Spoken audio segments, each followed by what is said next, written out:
नमस्कार दोस्तों। अग्निवीर स्कीम जिसको लेकर के आक्रोश पूरे देश में दिखाई दिया, पूरे देश में कई सारे स्टेट्स में दिखाई दिया, और जब लोकसभा चुनाव आए तो ये आक्रोश जो है वो सीटों के रूप में, जो सीटों का नुकसान एनडीए गवर्नमेंट को हुआ उसके रूप में भी दिखाई दिया। उत्तर प्रदेश में काफ़ी सीटें लूज़ की अब एनडीए अलायंस ने, उसके बाद यहाँ पर आकर के हरियाणा में लूज़ किया, राजस्थान में लूज़ किया, तो पंजाब में लूज़ किया। तो आक्रोश मतलब पूरे देश में था इस चीज़ का, जो कि लोकसभा चुनावों में भी रिफ्लेक्ट किया। और अग्निवीर स्कीम के ऊपर सरकार को कई सारे जगहों पर क्रिटिसाइज़ किया गया। तो अब फाइनली सरकार जो है वो बैकफुट पर आकर के उसने अग्निवीर स्कीम में चेंज करने के लिए एक बहुत बड़ा कदम आगे बढ़ाया हुआ है। और इस कदम के बारे में हमें अपनी डिफरेंट फोर्सेस यानी कि सेंट्रल आर्म्ड पुलिस फोर्स जो कि सीएपीएफ, सीआईएसएफ, इनके चीफ्स से पता चला कि इनके चीफ्स को सरकार की तरफ से नोटिफिकेशन आया था कि आप अपने फोर्सेस में 10% का जो रिजर्वेशन है वो एक्स अग्निवीर जवानों को देंगे। 10% का कोटा उनका रिजर्व रहेगा और वो एक्स अग्निवीर जवानों को उस 10% की छूट इन सारे फोर्सेस में मिलेगी। इसका जो कंप्लीट जो डेटा है, इसका जो कंप्लीट नोटिफिकेशन है, अब ये सारी फोर्सेस अपने अपनी फोर्सेस के हिसाब से, अपनी अपनी भर्तियों के हिसाब से निकालेंगी। कितनी सीट उसमें किस भर्ती के हिसाब से कितनी सीट हो रही है उसमें आपको पता लग जाएगा। अब ये पूरा मामला शुरू कैसे हुआ था? अग्निवीर स्कीम, आपको पता ही है कि अग्निवीर स्कीम में एक प्रावधान है कि 17.5 साल से 21 साल तक का जो हमारे युवा हैं वो अग्निवीर जवान बनेंगे। उनकी सेवा जो है वो 4 साल की होगी। और सबसे बड़ा सवाल यहाँ से खड़ा होता है कि इस 4 साल के बाद क्या होगा? तो यहाँ पर सरकार ने बताया था अपनी अग्निवीर स्कीम के तहत कि 4 साल के बाद साहब सिर्फ 25% जो हमारे अग्निवीर जवान होंगे उनको रिटेन किया जाएगा, बाकी 75% जो जवान हैं उनको सर्विस छोड़नी पड़ेगी। तो एक तरीके का कॉन्ट्रैक्चुअल सर्विस की तरह लोग उसको ट्रीट करने लगे।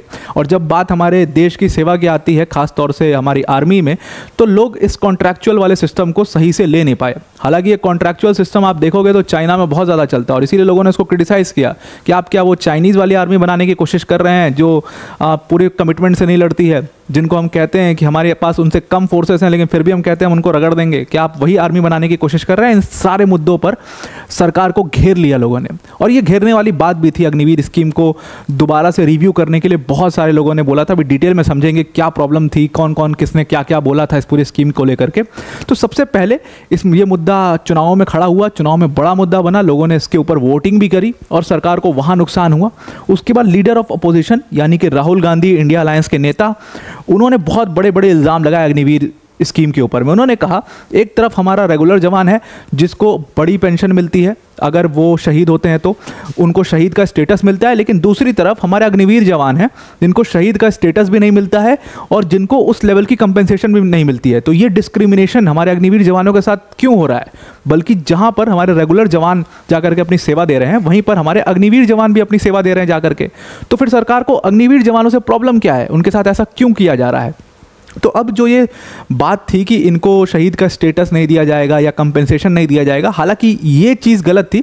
जो मेन मुद्दा था यहाँ पर राहुल गांधी को उठाना चाहिए था, वो मेन मुद्दा ये था कि 4 साल के बाद वो अग्निवीर जवान जो कि 75% जिनको रिटेन नहीं किया जाएगा उनका क्या होगा, ये भी था उसमें मुद्दा। लेकिन उन्होंने कंपेंसेशन और तमाम तरीके से उस सरकार को घेरने की कोशिश की और इसका काउंटर जो है वो सरकार ने दिया, यानी कि डिफेंस मिनिस्टर राजनाथ सिंह ने दिया।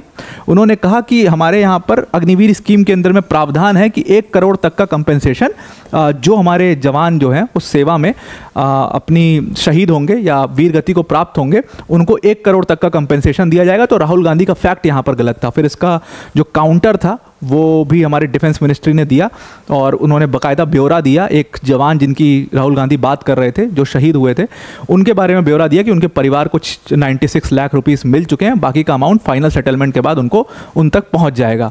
तो यहाँ पर राहुल गांधी का ये वाला फैक्ट गलत हो गया। लेकिन जो पूरी अग्निवीर स्कीम को उठाया गया संसद में, ये बहुत अच्छी बात थी और इसीलिए कहते हैं कि अपोजिशन आपका स्ट्रांग होना ही चाहिए।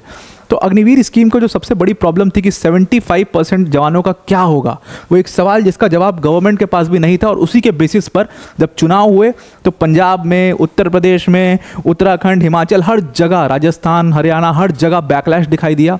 लोग सड़कों पर आए, लोगों ने प्रोटेस्ट किया सरकार के खिलाफ कि भाई ये गलत स्कीम है, इसको आप वापस लीजिए या इसमें चेंजेस करिए। सिर्फ यहीं पर नहीं बल्कि सिर्फ अपोजिशन ही इसको मतलब क्रिटिसाइज नहीं कर रहा था।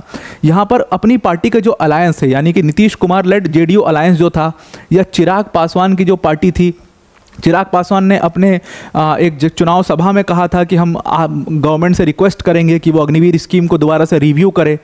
तो जब फाइनली चुनाव ख़त्म हुए तो राजनाथ सिंह जी ने कहा, जो कि डिफेंस मिनिस्टर थे, 3.0 मोदी गवर्नमेंट बनी, वो डिफेंस मिनिस्टर फिर से बने, उन्होंने कहा कि हम अग्निवीर स्कीम के ऊपर अगर लोगों को नहीं पसंद आ रही हो तो हम इसको दोबारा से रिव्यू करेंगे। और ऐसा देखा भी गया। ऐसे जब फार्म लॉज आए थे और जब प्रोटेस्ट हुआ जम करके फार्म लॉज का, उत्तर प्रदेश में हुआ, पंजाब में हुआ, हरियाणा में हुआ, तो सरकार ने उन फार्म लॉज को, बाध्य हुई सरकार उन फार्म लॉज को लेने के लिए। और ये खूबसूरती है आपकी डेमोक्रेसी की। तो सेम यहाँ पर अग्निपथ स्कीम में भी ये चेंजेस दिखाई दिए हमें।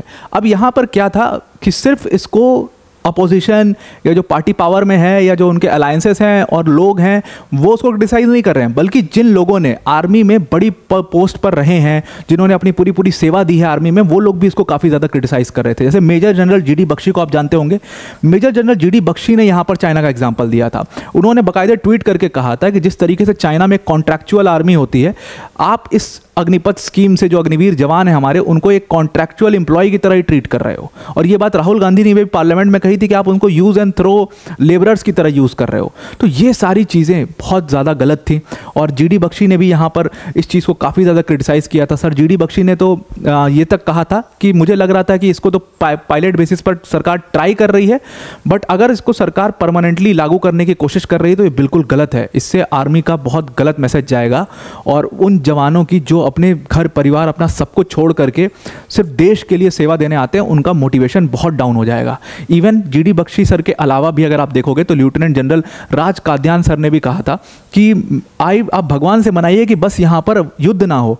अगर युद्ध हो गया तो मुझे लगता है कि जो अग्निवीर जवान आएंगे उनका जो कमिटमेंट होगा, क्योंकि वो 4 साल के लिए हैं बेचारे, और वो 4 साल के लिए उनका कितना कमिटमेंट होगा उसका एक्सटेंट आप नहीं लगा सकते, क्योंकि जो एक रेगुलर आर्मी सोल्जर होता है उस पर आप 100% बिलीव कर सकते हो कि he will go to any extent for his country. जो ऑर्डर्स दिए जाएंगे कंट्री के लिए वो सारी चीज़ें वो आर्मी जवान करेगा, वो पीछे नहीं हटेगा। लेकिन ये अग्निवीर जवान वो जानते हैं कि हमारी सर्विस तो 4 साल की है, हम अभी सरकार के लिए सब करें, हम अपने देश के लिए सब करें, लेकिन 4 साल बाद हमें सरकार क्या देगी? कुछ नहीं देगी, हमारे पास कुछ भी नहीं होगा हाथ में। इस सारी चीज़ों को लेकर के अग्निपथ स्कीम को बहुत ज़्यादा क्रिटिसाइज़ किया और अग्निवीर जवान जो कि एस्पायरिंग अग्निवीर जवान थे वो सब लोग सड़कों पर आए, बहुत प्रोटेस्ट किया। और जो पहली खेप पहुंची थी जम्मू कश्मीर में, कई बयान उन जवानों के भी आए कि वो बिल्कुल नाखुश थे अपनी सर्विस से और सैलरी बहुत कम थी और तमाम तरीके के इश्यूज़ जो हैं वो इसके ऊपर उठाए गए। फाइनली गवर्नमेंट ने पहला कदम उस अग्निपथ स्कीम को चेंज करने की तरफ ले लिया है और कदम ये लिया है कि हमारे जो CISF है, BSF है, CAPF है, सर्वोच्च सुरक्षा बल, रेलवे पुलिस फोर्स, ये सारी जो फोर्सेस हैं इनके चीफ्स ने, सारे जो चीफ्स हैं इन सारी फोर्सेस के, उन्होंने एक बाकायदे अपना बयान देकर के ये घोषणा कर दी है कि अब 10% कोटा दिया जाएगा इन सारी फोर्सेस में हमारे अग्निवीर जवानों को। और बाकायदे ये बात सही भी कही है। और CISF में तो सिर्फ इसमें ही नहीं बल्कि फिजिकल में भी इनको 10% कोटा इसमें दिया जाएगा, CISF के चीफ ने कहा है। और इन चीफ्स ने ये बात भी कही है कि हमें बैटल रेडी जवान मिल रहे हैं, हमें ट्रेंड सोल्जर्स मिल रहे हैं और इससे तो हमारा और ज़्यादा फायदा होगा, हमें उनको एक्स्ट्रा ट्रेनिंग नहीं देनी पड़ेगी, वो ऑलरेडी ट्रेंड हैं, वो मतलब जहाँ पर वो पोस्टिंग से आ रहे हैं तो वो सारी चीज़ें उनको पता है, उनको पता है कि ऑन ग्राउंड सिचुएशंस कैसी होती हैं। ये सारी चीज़ें जब उनको पता है तो ये हमारे लिए एक बहुत बड़ा एसेट साबित होंगे और इसीलिए हम इन जवानों को 10% तक का कोटा दे रहे हैं। और इन चीफ्स ने कहा, इन सारी फोर्सेस के, कि हमें गवर्नमेंट की तरफ से नोटिफिकेशन आया था कि आप अपने अपने फोर्सेस में 10% तक का इनको इनकी जो सीट्स हैं वो रिजर्व करने का आप व्यवस्था आप कीजिए। और अब फाइनली हम एक नोटिफिकेशन निकाल करके भर्तियों के हिसाब से ये तय कर देंगे, बता देंगे कि किस भर्ती में कितनी % सीट, किस भर्ती में कितनी सीटें जो हैं उसको रिजर्व किया जाएगा अग्निवीर जवानों के लिए। और ये रिजर्वेशन कैसे होगा, ये कैसे लागू होगा और ये सारी जो कानूनी उसके प्रावधान हैं वो सारी चीज़ें ये फोर्सेस अपने अपने नोटिफिकेशन के तहत निकाल देंगी। तो ये एक बहुत बड़ी खबर है उन अग्निवीर जवानों के लिए। और आप भी कमेंट करके बताना कि आपको ये गवर्नमेंट का जो स्टेप है ये कैसा लगा। अब वीडियो को एंड करने से पहले अनअकैडमी टीम की तरफ से एक बहुत बड़ी अनाउंसमेंट है। देखो, अनअकैडमी टीम ने जो बिगेस्ट एवर अनअकैडमी का इवेंट है उसको प्लान किया है, जिसका नाम है अनअकैडमी UPSC समिट, जो कि हो रहा है in collaboration with the Hindu group. और ये जो इवेंट है ये 20 और 21 जुलाई को लाइव होगा और इसमें कई बड़ी बड़ी पर्सनैलिटीज़ जैसे के अन्नामलाई सर आप देख रहे होगे, honourable Nitin Gadkari ji, minister of road and transport, ये भी यहाँ पर पहुँचेंगे। और ऐसे जो लेजेंडरी पर्सनैलिटीज़ हैं ये अपने सेशंस यहाँ पर लेंगे, अपने इंसाइट्स देंगे जो कि आपके लिए काफ़ी हेल्पफुल होने वाले हैं। अगर आप किसी भी एग्जाम की प्रिपरेशन करते हैं, अगर आप किसी एग्जाम की प्रिपरेशन नहीं भी करते हो तो बीइंग एन इन्फॉर्म्ड सिटीजन भी आप इन सेशंस को ज्वाइन कर सकते हो, क्योंकि इसमें जो पर्सनैलिटीज आ रही, जैसे आप वर्ल्ड के biggest middle order test batsman VVS Laxman भी यहाँ पर आ रहे हैं, और इस क्वालिटी के लोग जो आएंगे वो अपने जब इनसाइट्स देंगे तो वो आपको काफ़ी ज़्यादा हेल्प करेगा। तो ये 20 और 21 जुलाई को लाइव होगा अनअकैडमी ऐप के ऊपर में, और इसका जो डिस्क्रिप्शन में हमने एक लिंक डाली है, उस लिंक पर जाकर के आप नोटिफाई मी पर जरूर क्लिक कर दीजिएगा। तो वहाँ से जब भी ये सेशन स्टार्ट होगा, लाइव होगा, आपके पास एक नोटिफिकेशन लिंक पहुँच जाएगी। रजिस्टर जरूर कर लीजिएगा ऐप पर, तभी आपको उस पर एक्सेस मिल पाएगा। फ्री ऑफ कॉस्ट रजिस्ट्रेशन है। तो आई होप आपको ये पूरा आर्टिकल, अग्निपथ स्कीम में क्या चेंजेस किए गए हैं, ये सारी चीज़ें समझ में आ गई होंगी। तो आज के लिए इतना ही। Thank you and have a nice day.